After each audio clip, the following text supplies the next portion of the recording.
Welcome back to the channel. It's me, Adam, and you are watching Unlimited Options Investing.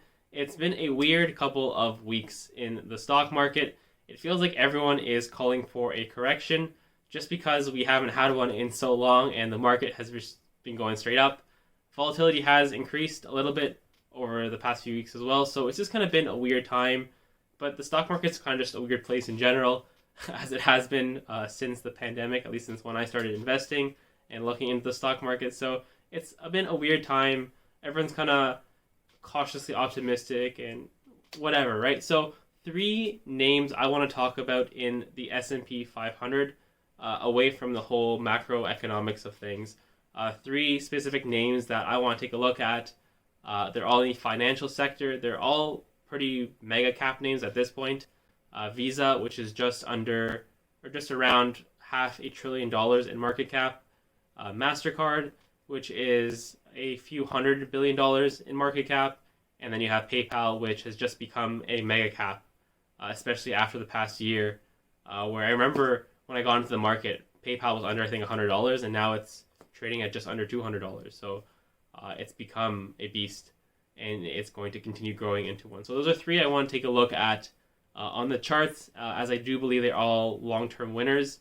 Visa and Mastercard being more boomerish, but they are still hanging around there, and they are, I mean, I use my Mastercard all the time, and most people around me I know use their credit card for most things they're paying for, so they're not going anywhere. And again, I think their charts are all interesting, so we're going to take a look at it. Before we get to the main part of the video, if you're new to the channel, welcome aboard. Hit that subscribe button. Here at Unlimited Options Investing, we talk everything from stocks, crypto, and of course options.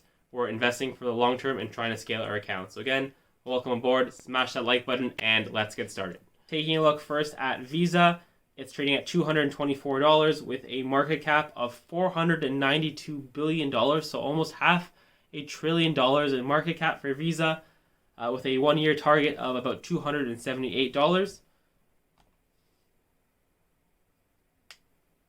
Trading at a forward PE ratio of 30.9.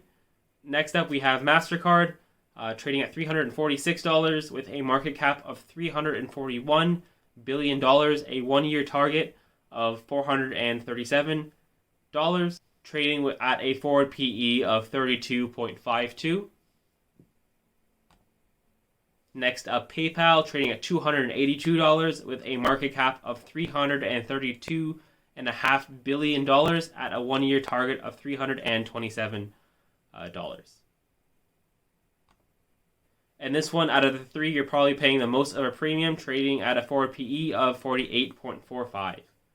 And taking a look at their year-to-date performances, Visa is up only about 3% up to date, whereas the S&P 500 is about up 20%. So Visa has underperformed year-to-date, which is noteworthy as it is such a large portion of the S&P 500.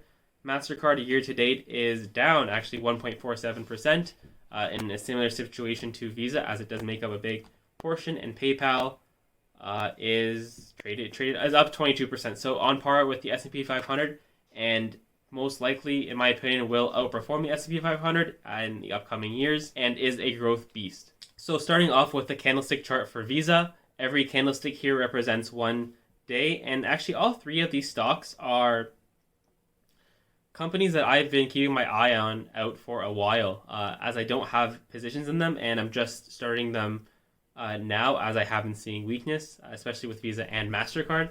So one thing I've noticed actually specifically with Visa and Mastercard is whenever it goes below the 200 simple moving day average, which is this purple line, and if you were to buy under that purple line, you usually end up doing pretty well for yourself if you do so. Now, that's not the best investment / trading thesis to go on, but it is a pattern that you do have to take note of.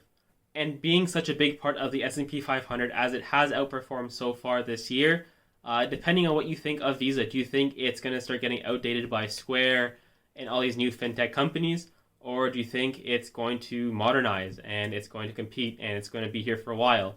I tend to think the latter, so I'm trying to bank on this weakness now, as Visa is and I believe, a value and a growth play. And the same thing goes with Mastercard. Very similar situation over there as well is if you buy it below that purple line, that 200 simple moving day average, you tend to do really well for yourself. But these are big blue chip companies that if you hold them for the long term, they're most likely going to appreciate very, very nicely. And on this weakness, I'll take that all day. So that's Visa, that's Mastercard. And we're currently trading at 346 for Mastercard. And I don't see that much more downside relative to upside when it comes to these big blue chip names. And taking a look at PayPal, this one has been on a crazy run again since the pandemic time, when it was low as $84, which is crazy to think about now that it's just about $300. They're just really well set up for growth in the future. It could be trading at a premium relative to Visa and MasterCard, whereas they're more value and growth, whereas PayPal is just pure growth. But all three companies just make such a big part of the S&P 500, as well as if PayPal goes anywhere near 240, 245, 250, if it ever goes that low again, I would like to jump right all over that, because I think it's going to go right back up to 300, break its all-time highs, and then keep going and growing over the upcoming years. So it's just such a big part of the S&P 500, and it's innovating so much more rapidly than Visa and MasterCard, whereas they're more stable. Even though they are volatile as well, I believe they're going to be more stable, whereas you'll see a lot more volatility, I think, with PayPal, but most likely outsized returns over the long term. So yeah, that's the end of my video. Thank you very much for watching. If you're new to the channel, again, welcome aboard. Hit that subscribe button. As always, smash that like button, and I will see you guys in the next video.